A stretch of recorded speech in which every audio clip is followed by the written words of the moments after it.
Proses naturalisasi Hilton Moreira terus diupayakan oleh Sriwijaya FC agar dapat rampung sebelum penutupan pendaftaran pemain di Liga 2. Faisal Mursyid, Sekretaris PT SOM mengatakan, kendati pihaknya telah mempersiapkan 25 pemain untuk didaftarkan tanpa nama Hilton Moreira, namun status Hilton merupakan pemain Sriwijaya FC yang siap dimainkan.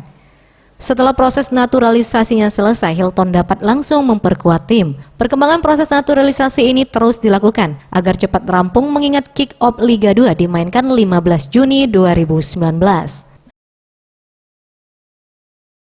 Ya, kalau bicara kapan rampung, kita kan tidak bisa targetkan harus selesai bulan Mei.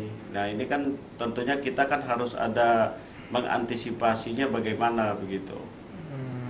Kita sedang suratnya itu kan sedang berjalan proses gitu. Rekomendasi dari PSSI sudah kita terima, tinggal lagi ada satu atau dua rekomendasi lagi.